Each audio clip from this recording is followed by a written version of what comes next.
do I have to market?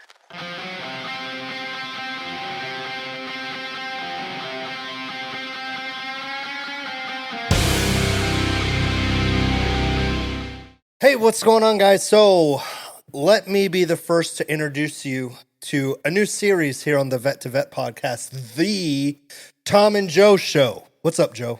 Not a whole lot. Be a little bit unfiltered here. Oh yeah. So listen, guys.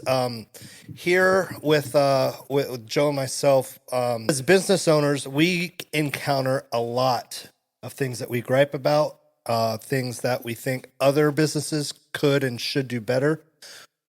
Even us as business owners, we bitch about our own stuff that we have going on in house. Oh yeah. All the time. And I think it's important to be within reason, critical of yourself and of your own business, because that's how we push that pursuit to excellence. One of our core values is excellence. So we're going to cover a few topics that have been hot and heavy lately. And I know, especially for any other entrepreneurs that enjoy this podcast, hopefully maybe this can help you out. So I had an agent call me the other day. Or no, maybe they were texting me. Nobody calls anymore. No, well, they usually do, and I just tell them to call the office. But so that's a whole other podcast. Yeah, so they were texting me, and they're like, "Hey, long time no see," and I was like, "Yeah, I know. What's up?" And she was like, "Hey, I think I have a buyer lined up. I wanted to set up an inspection with you guys." I'm like, I haven't done business with this person in probably like 10 months. And so I was like, well, a lot's changed around here since the last time we did business together. But essentially, to schedule, call our office, which we didn't even have an office last time we did business together.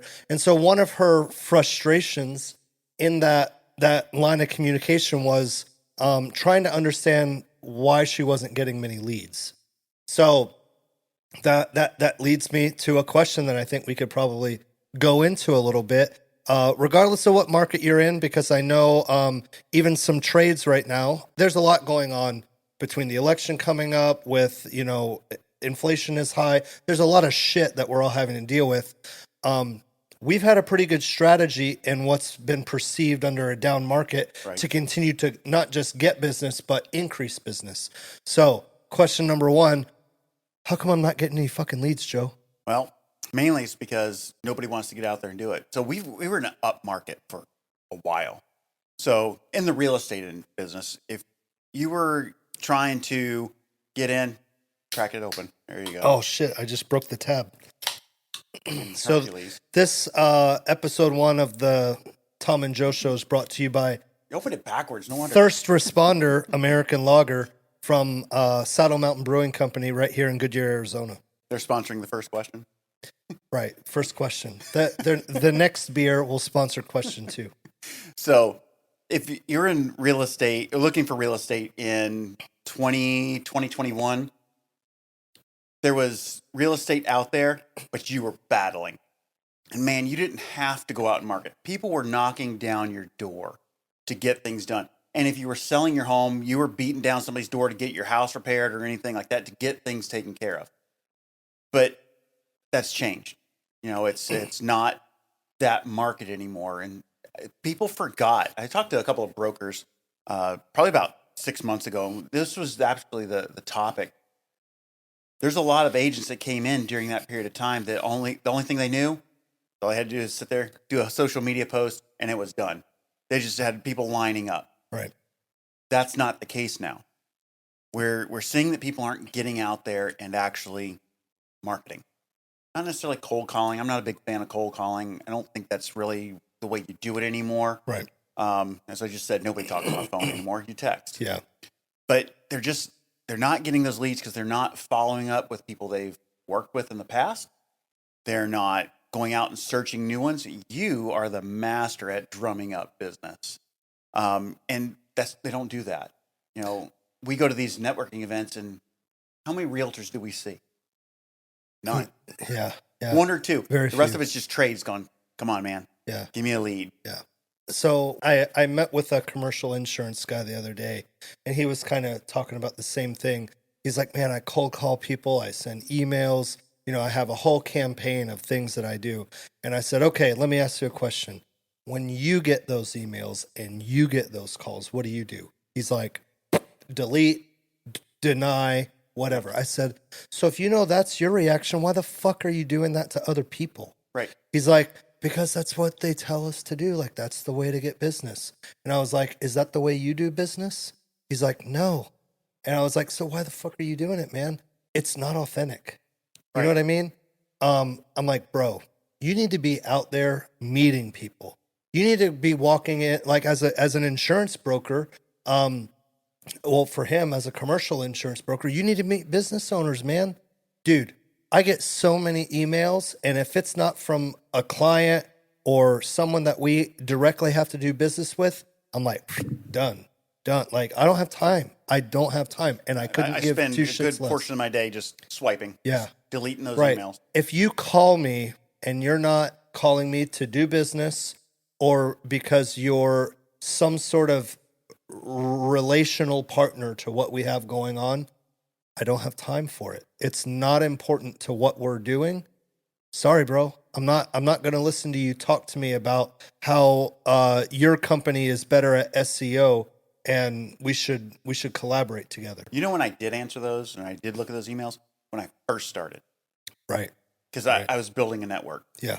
We're not at that point. And the majority of the people that you're trying to reach out to by cold calling or sending emails, they're established. Right. Right. So for this agent, I told her, in my reply, her reply was like, oh wow, you must be working with a team of multiple or a few teams that have multiple agents. And I was like, no, I just go out and market like crazy. I was like, yeah, I got a couple teams with multiple agents, but historically the people that are driving our business are the ones that are either purchasing leads from Zillow or realtor.com or somewhere like that, or they post on social media like a fucking maniac. And Like it's their job. yeah, crazy idea. And that's free. You don't have to pay for it. Those are the people that are really driving a lot of business. So I was like, that is what I would encourage you to do. One of those two things, because it's very specific to real estate, and her problem was dealing with real estate. For that commercial insurance broker, I was like, bro, you need to be opening up every business owner's door and be like, hey, you interested in saving money? Well, I'm a commercial insurance broker. And what if I told you, if you let me analyze your insurance package, I might be able to save you 15, 20%. What business owner doesn't want to save money? Right. We want to save money. Yeah. Yeah. So let me throw this out there. Sure. So we know that mailings used to be a thing. Paper mail. Send out flyers. Went by the wayside. In the bin, man. In the bin. So then it went to cold calling. People now we have caller ID and we're like, spam? Nope. Right. Then it went to emails. Emails got to a point now where it's just as bad as going to your mailbox. Yeah. With junk mail. How long do you think it is before that happens with social media? I think it depends, because social media, you have this strange ability to cater your content. So the algorithms are built in place to see what you're interested in. And because the platform is built to try to keep you engaged to it, they don't want to show you bullshit. Now, there are paid ads, okay? Mm-hmm.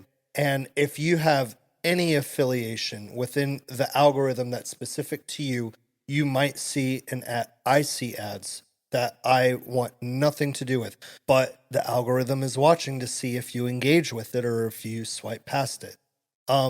I hate ads. I hate that, like, I can be sitting here with my Apple Watch and my phone that all of them are listening to us, and I can say like, my favorite food as a child was red hot Fireball candies. And then at some point, it's going to try to show me a paid ad for something similar to that. Antique candies pops up on your Right, on right. your You know what phone. I mean? The little individual packaged fireballs that were spicy as shit. Yeah, for the like first 30 Yeah. seconds. Or like maybe warheads. Yeah. You know, warheads were super good. Fucked up my teeth. Those Oh things. yeah. There is always going to be some element of that.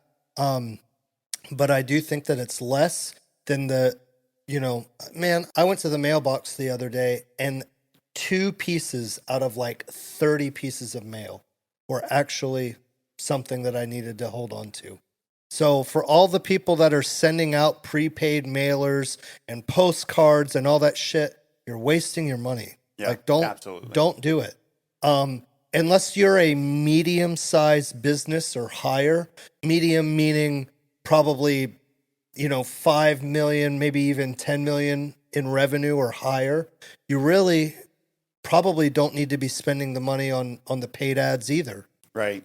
And then same with text messages. If I get something that I can subscribe to, I do not subscribe to any sort of marketing campaigns or anything like that that could spam my text folder either. Yeah. It's Again, like we're trying to get to authenticity. Yeah. If somebody sends you something and from a business, it might even be a business you like, and at the bottom of it says reply stop to unsubscribe. You're probably not going to keep doing it. I know I wouldn't, but what means a heck of a lot more is if Mr. Business Owner texts me or if I text another business owner and there's that at least what appears to be on the surface a personalized response. Andy Frisella talks about this a lot too, where value is created in the inefficiencies. Yeah. And you really, really got to lean into, handwrite those letters that you want to send to a client. Take the time to call somebody. Take the time to personalize the messages. You can even like make a quick 1-minute video and text them a video. Oh yeah. There's a lot of ways. But that I think is something for people to think about. Yeah, I think if you're looking to leave a lasting impression on one of your clients or a customer that you had, I think that you just said the video, Right? because nobody does that. Yeah. No. You had a meeting. Like I had a meeting this morning with an agent, and now that you say that, that's probably an awesome way to say thank you for meeting with me today. Yeah. Do a quick 30-second video thanking them. Yeah, and just text it to them. Yeah. It's personal. They're going to hear you say their name. They're going to hear you say, "Hey, I appreciate you taking time out of your Wednesday morning to come meet with me. I understand as business owners, we don't have a lot of time. And the fact that you dedicated some to us, I really, truly appreciate that." Something else I learned in that meeting today, because it was one of those meetings, to find out how we can help them better. Yeah, yeah. I mean, not necessarily just agents, but anybody that you work with. And one of the things that I got out of it, because I'm sitting there and I'm talking about how we look at their business as if it was our business. We want to help them because that's truly what we do and what we believe. And she was like, so, shout outs would be nice. I'm like, yeah, I've fallen down on that. You got to go back to your basic where you started. And that was one of the things that I started right off in the very beginning, is giving a shout out to the people I work with. I shout out everybody every time. And I have fallen down on that. And, and it's, you gotta stick to your basics. What got you to where you're at? Well, so it's part of my routine. Like I get to a house, I get out of the truck, I put my sign up, I take my cover photo. Okay. Before I take another photo, I open Instagram, I hit story, I grab that same photo, and then I just do a little type something, shout them out, send. And then I move on to the rest. Like it's just built into my routine. And that's what I did in the beginning. For a lot of people, a lot of business owners, social media is so important. It sucks. I hate social media. You hate social media. I think most of us that are that are truly entrepreneurs, you might be able to see the value in the social media, but you may not enjoy it. I cannot stress enough, lean into it, make the daily posts, the daily reels. And like that particular agent that wanted a shout out because it means something to them. Yeah. She says her words were that it seems petty, but it means something. Yeah. I got you. Yeah. I wonder if they noticed, because I did it, Could have been. you know, several weeks ago. A day ago and a week ago and a month ago are the same thing to me. Yeah. Yeah, anymore. Yeah, for sure. So, okay. I think leads, right? Can we all agree that's leads? We all need leads, okay? It really gets down to us as individuals to convert those leads. But if you're looking for more leads, you do not have to pay for them. There are ways to organically get leads. Okay. Question number 2. Who's our sponsor for this one? Oh, so our sponsor for this one is going to be Saddle Mountain Brewery one more time. And this is Clandestine, their Scottish ale. What is that, like a Private Eye? Or It looks kind of like a Sherlock Holmes? Yeah. And a skeleton. Got it. That's Celtic knots. How is it? This one? That's Yeah. great. Get my finger in there. See if I can not break mine. Looks like I see a gold medal down there. Oh, I think this one is one of the gold medal winners. Yeah. Oh, yeah, this was a gold medal winner. Great American Beer Festival. Dang, that's no easy task. That was my son. Okay, we're going to build on this lead thing. So question number 2, why do I have to market? The reason why I want to ask you this question is because I've heard before where other people say, we are already so busy and I already get so many leads. I really don't think marketing, like I don't need to market. Like, fuck you guys that have to go market. I don't need it. So I'm reading a book right now.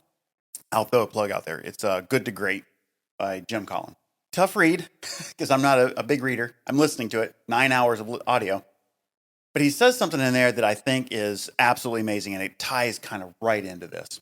You've never seen a great company, paraphrasing, of course, you've never seen a great company starve from having too much, too many customers. Or you don't see them fail for having too much. It's better to fail having too much than to starve not having enough. So you have to market. You have to have that abundance coming in. You're going to have customers. You're going to have loyal customer base. No matter what industry, we have a loyal customer base in ours. But you can only rely on that loyal customer base for so long. You have to build it in order to grow. Now, they're going to refer you people, and you're going to get more, but that doesn't take you to that next level.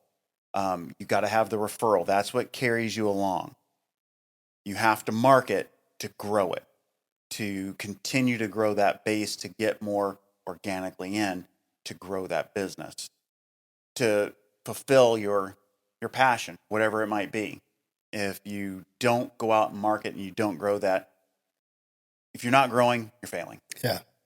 Basically what it is. Yeah. So we all know it is imperative to spend time marketing. Now remember, marketing is not just, I send out an email campaign. You got to look at it like slices of a pie. You've got your print marketing, you've got your social media marketing, you've got your SEO. Mm-hmm. Okay. That's another animal in and of itself. You have to hit every spoke of the wheel. Yeah. Right? Like you could lean more into one side than the other, but you have to hit it all. And I think the important thing is like when you're customizing your marketing strategy for your particular business, you have to remember that you're trying to stay front of mind, right? So it's not about sponsoring and marketing to everything, but you really need to have a key segment everywhere. I'll give you a great example. What's a popular magazine in your area? Maybe you have a small, tiny little $100 a month thing, right? You're not going to break the bank on that. And then, one of the big high schools in the area, we sponsor the football team. So you got a bigger banner that's there. So like the same person that hasn't considered your service, they just so happen to, while they're flipping through a magazine, see your little ad, and they probably don't pay any attention to it. but it's a reminder. Yep. And then when they take their kid to their, their sophomore or junior year football game, they see you are a major sponsor there. And it's another reminder. And then when they're scrolling Facebook or Instagram, then they happen to stumble across something that you posted there.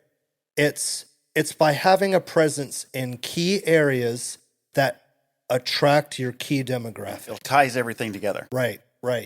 So remember that. There are strategies on how to do it. You have to be the one to decide what's important to you. What are the places that you want your image associated with, and what are some places that you may not? You may not want to advertise at the local bakery, but maybe you do want to advertise at a sporting event. Right. Who's your target demographic? And that's kind of this really big. You have to know who your target demographic is, because you're not going after everybody. No. You need to go after the 80%. Well, you're going to get 50%. 50% are going to like you. Yeah. You don't want to go after that next 30% that are like, whatever. I'll go with whoever. Right. You're going after them. You're never going to get 100%. Right. So you have to know where that target demographic is and focus on that type of stuff. Right. Don't try and go for everybody. And too many businesses try to go after everybody. They'll lower their prices. They'll throw spaghetti at the wall, see what sticks, and they waste all their money. And remember too that there are also different strategies within there where you start to try to figure out how you're priced. We're going to have to do a whole different conversation on pricing. If pricing is something that you guys are interested, let us know down in the comments. Yeah. Or we get pretty passionate about pricing. Or shoot us a DM, because if you guys really want to go down the pricing rabbit hole, we will. That's cool. Okay. Question number 3, which is sponsored by Southwest Commercial Inspections. There it goes. Sounds Yeah. good. Guys, if there are any commercial agents out there, if there's anybody looking at getting a commercial building, remember, your commercial property, it still needs an inspection. Residential properties, we already know. A very few people, it seems right now, are buying residential properties without getting an inspection. Right. That has been pretty solidified. The commercial side, guys, you definitely need to be getting inspections. Southwest is the only commercial inspection company in Arizona with more than one licensed inspector in commercial. Yeah. So check them out if you're interested. So question number 3. So I've dealt with this before, where a single owner is wearing every hat of their business. If you are trying to do everything to where you can't even answer your phone, not only are you missing out on business, you are drastically setting yourself up for failure. How do we avoid this when we're in that growth phase? Maybe that first 6 months, first year. Help me out, Joe. I'm a single owner doing everything. So let me go back to where Foundation Up started. The Foundation Up started in an office on the second floor in my house. I answered the phone constantly. I was answering the phone up until 10 o'clock at night when I finally went to sleep. I was doing it all. And that was one, because I didn't create boundaries with the agents. But the other reason why is because every time I called to have something done, nobody answered the phone. I needed a landscaper. No answer. Or if I did get them to answer and I needed to get information back to them, no answer. Never hear anything. So it drove me insane. What I ended up having to do is get a business partner to kind of lessen that load. You have to have somebody. My wife was answering the phone. Finally, I was answering the phone. When you and I partnered up, it kind of dispersed that out there. It's really tough. There's other ways you can do it. You can get an answering service. Make sure you have a voicemail that's working. There are so many people that either their voicemail is full you get the response of, the person you're calling has a voicemail box that is not set up. Goodbye. Yeah. Even if you have the voicemail that's set up and says, "Hey, shoot me a text and I'll respond right back." Yeah. Have Or something. what if you still have a generic, you have reached 62397241888. That's a very specific number. Does that go to No, I somewhere? just made it up off the top of my head. You know what I mean, though? Like, guys, take a fucking minute to set up a voicemail. Like, this is what we call a call to action. Yeah. If somebody calls you and you are busy, and if you're doing even remotely decent at business or better, you should be busy, right? So if you're gonna miss the opportunity to pick up the phone, give someone a call to action. What do you want me to do now?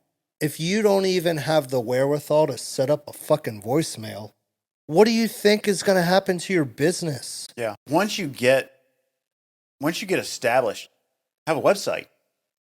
Even if the voicemail says, "Hey, if you need to schedule something, jump on my website." Right. Get a web designer. We know people. We can get you a website developed. Get a website. Get a scheduler on there. If they have questions, have a question form. Right.